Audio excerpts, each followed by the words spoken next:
Praise the Lord. Good morning. ప్రభువైన యేసుక్రీస్తు శుభనామంలో మీ అందరికీ వందనములు. చిన్న ప్రార్థనతో ఈరోజు దేవుని వాగ్దానాన్ని సుసంతరించుకుందామా?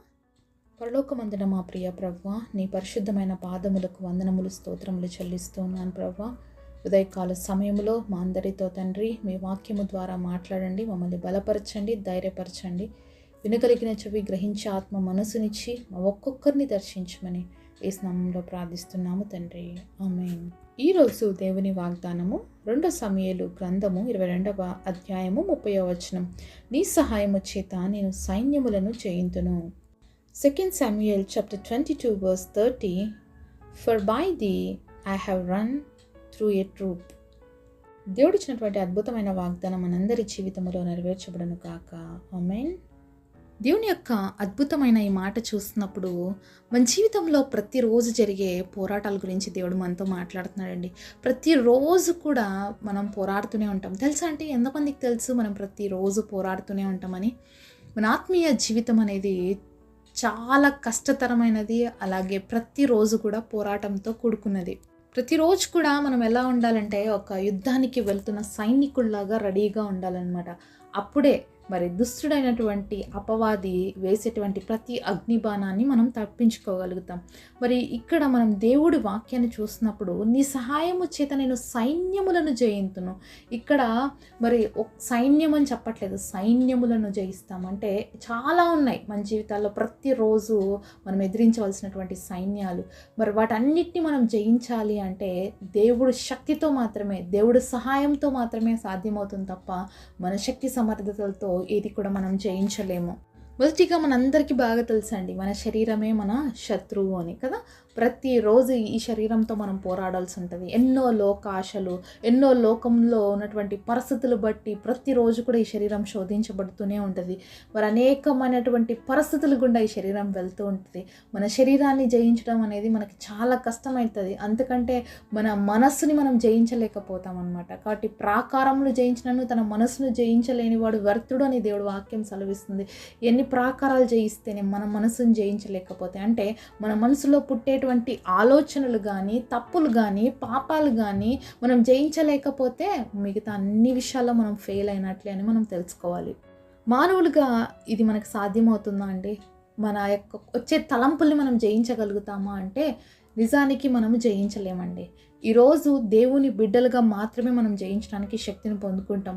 మనకు మరి దేవుడు చెప్పాడు, ఇంద్రియ నిగ్రహం కలిగినటువంటి ఆత్మను ఇస్తాను అని చెప్పి. అయితే ఇంద్రియ నిగ్రహం అనేది లేకపోవడం వల్లే ఈరోజు ఎన్నో పాపాలకి ఈ ప్రపంచంలో కారణమవుతున్నాయి. ఒక దేవుని బిడ్డలుగా మనలో ఏముంటుందంటే ఆ నిలకడ శక్తిని అనేది దేవుడిస్తాడు. పాపపు తలంపులు వచ్చిన వెంటనే మనం చాలాసార్లు దేవుడి సన్నిధిలో ఒప్పుకోవడం నేర్చుకోవాలి. ఒక పక్షి వచ్చి మన తలపైన ఒక గూడు పెట్టింది అనుకోండి, అలానే చూస్తూ ఉంటామా మనము? చూస్తారా అండి ఎవరైనా? చూడం కదా. వెంటనే ఏం చేస్తాం? తోలేస్తాం.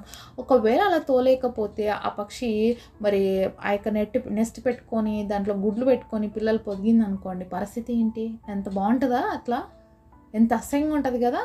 అలాంటిదే మన యొక్క తలంపులకి కానీ మనం స్థానం ఇస్తే ఆ తలంపులు కాస్త ఏమైపోతాయి అంటే చెడుకి కారణంగా మారుతాయి. అది పరిపక్వత చెంది భయంకరమైన పాప జీవితానికి కారణమవుతుంది అనమాట. కాబట్టి మరి శోధించబడ్డం అనేది తప్పు కాదు, కానీ శోధనలో నిలిచి ఉండడం అనేది తప్పు అనమాట.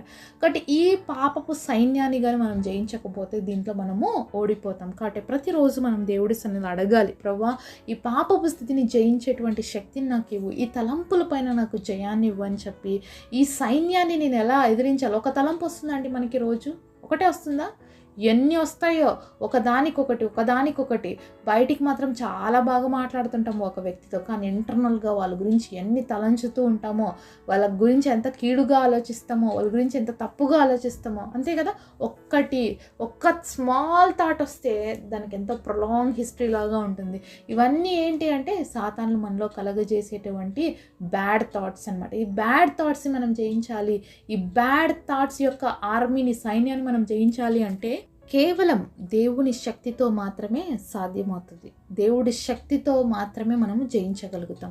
కాబట్టి ఈరోజు మన జీవితంలో ఏ సైన్యాలు మనకి ఎదురుగా నిలబడుతున్నాయో వాటిని ఎదురిస్తాం. చూస్తున్నాం కదా, బ్యాడ్ థాట్స్, బ్యాడ్ ఫీలింగ్స్, అలాగే బ్యాడ్ ఎమోషన్స్, ఇవన్నీ కూడా మనల్ని ఏం చేస్తాయంటే మరి పాపం చేయడానికి కారణమవుతాయి. కాబట్టి ఇవన్నీ కూడా ఒక సైన్యాలుగా, ట్రూప్స్ లాగా మన ముందు నిలబడినప్పుడు దేవుని యొక్క శక్తితో మాత్రమే జయించగలుగుతాము. సరే, మనం బైబిల్లో ఎఫెసీ పత్రిక 6వ అధ్యాయం 13వ వచనం చూద్దాం.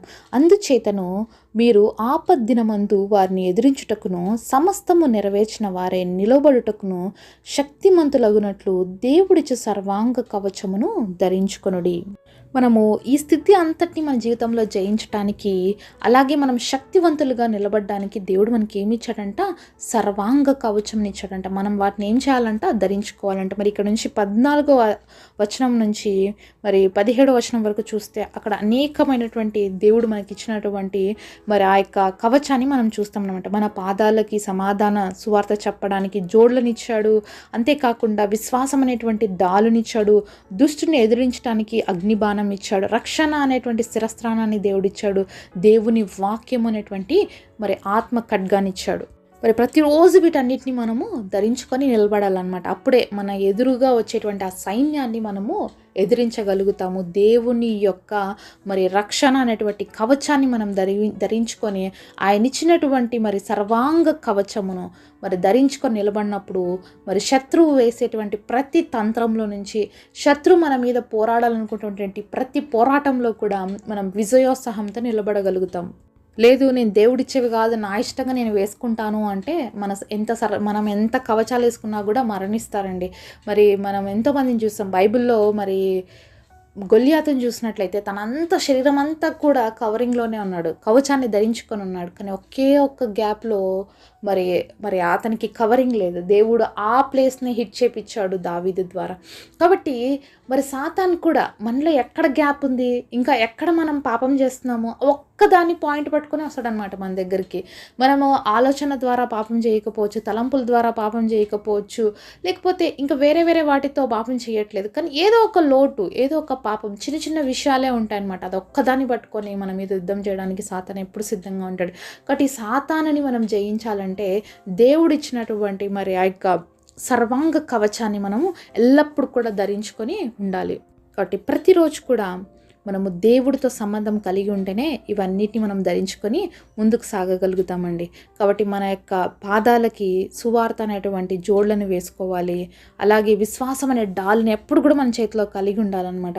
దుష్టుడు వేసేటువంటి ప్రతి అగ్నిబాణం ఎదుర్కోవాలంటే మన దగ్గర ఏముండాలి?